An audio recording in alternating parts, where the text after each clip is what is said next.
हम अपने भाइयों को बहनों को लेकर नदी में जल समाधि में चले जाए? बताइए, आप बताइए ना कि हमने किसी डीसी को जाके उसके दफ्तर के बाहर नारा लगाया हो कि डीसी साहब गो बैक, एसपी साहब गो बैक, प्रोफेसर साहब गो बैक, मैनेजर साहब गो बैक?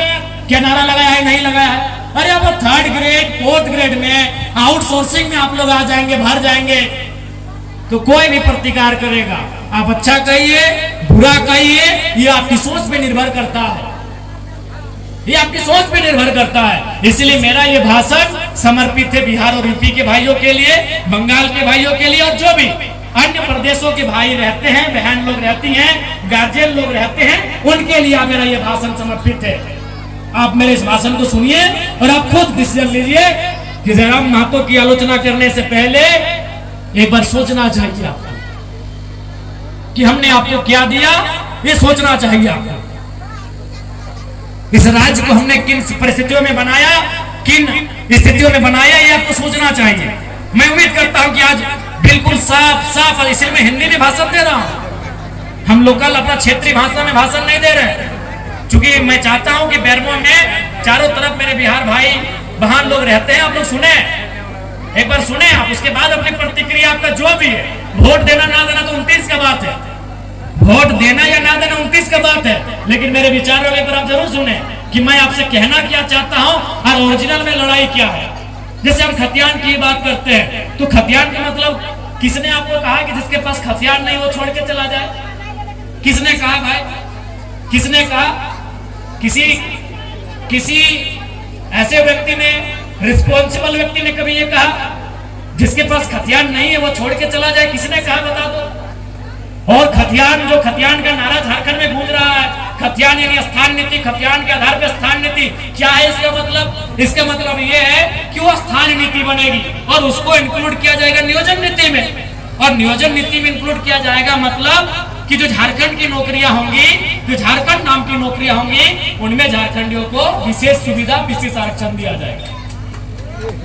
उसमें यह थोड़ी कहा गया कि आप व्यापार नहीं करेंगे, आप व्यवसाय नहीं करेंगे, आप कोई काम धंधा नहीं करेंगे, आप कोई दुकान नहीं खोलेंगे, आप कोई टेंडर नहीं भरेंगे। कहा गया क्या भाई, बताओ?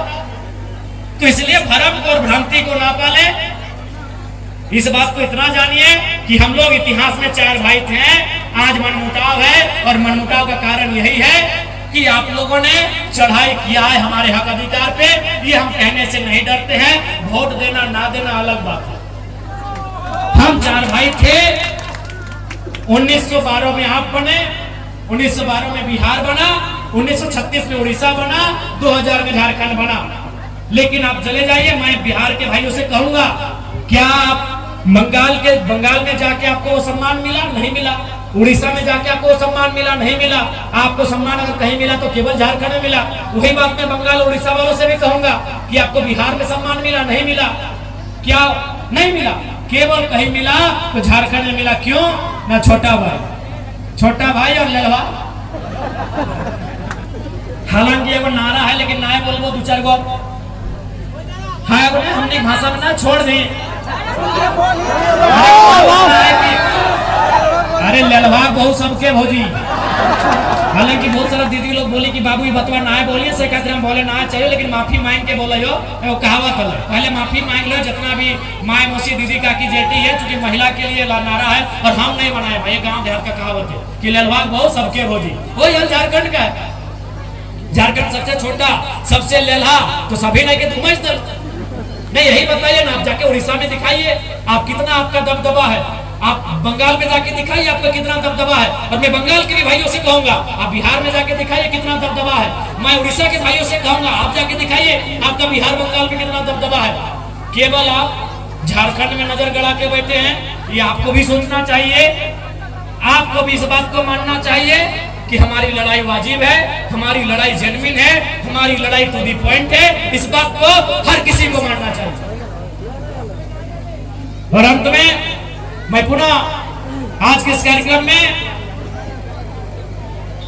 प्रबंधन को स्पष्ट कहूंगा कि आप इसे चेतावनी लें या जिस रूप में ले, आप मेरे इस बयान को, मेरे इस भाषण को चेतावनी में ले या किस रूप में ले, मैं नहीं जानता हूं। मैं बस इतना ही कहूंगा प्रबंधन के लोगों, जितने भी पदाधिकारी हैं, सिस्टम से काम करिए। झारखंड के लोगों को सताइए मत, नहीं तो अगर हम मर रहे दुख से, हम मर रहे भूख से, अब हम लोग लाठी लेके सड़कों पे उतरेंगे और किसी को नहीं बख्शेंगे, बिल्कुल नहीं बख्शेंगे। कुछ नहीं होगा आपका। ये झारखंड और भारत का कानून सभी जानता है कि यहाँ केस का नंबर लगते लगते पता चलता है 25 साल हो गया है और 25 साल में जिसका केस है वो मर गया है। तो इसीलिए कानून केवल आपके लिए नहीं बना। और मैं आपको कहूंगा, अभी जादू महतो क्यों मर गया? बीसीसीएल के सामने मर गए जादू महतो। पार्वती कुमारी वो भी बीसीसीएल के सामने जाके मर गई।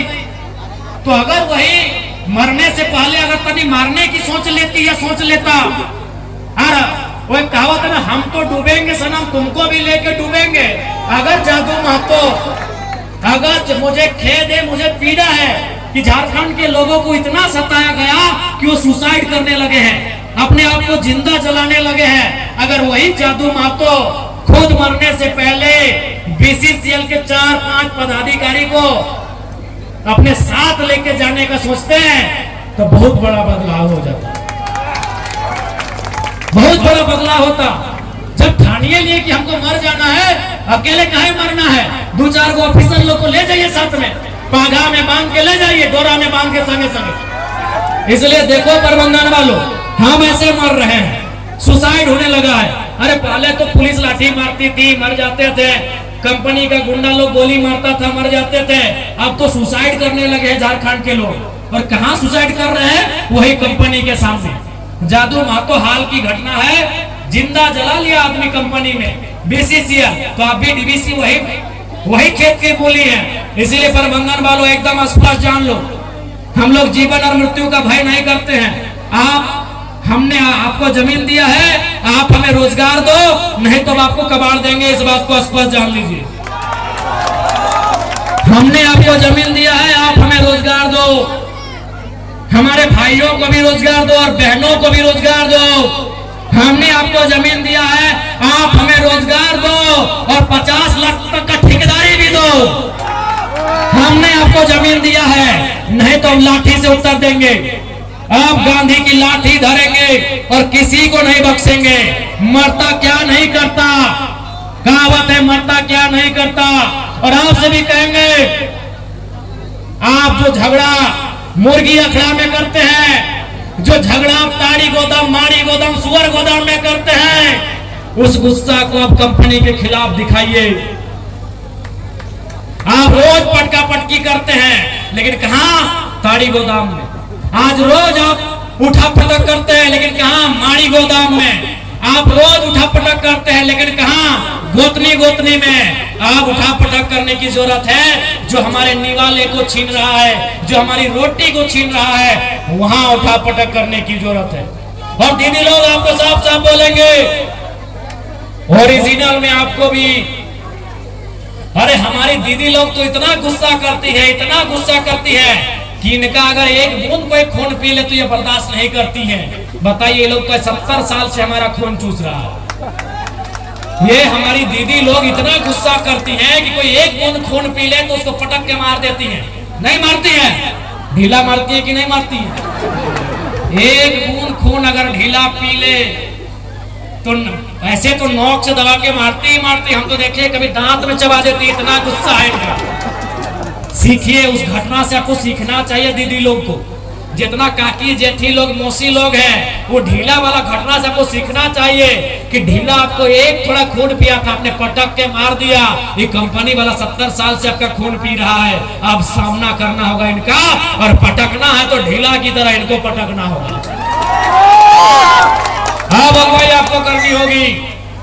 ये आज आपको स्पष्ट कहना चाहेंगे, क्योंकि शाम हो रहा है और काफी दूर से लोग चल के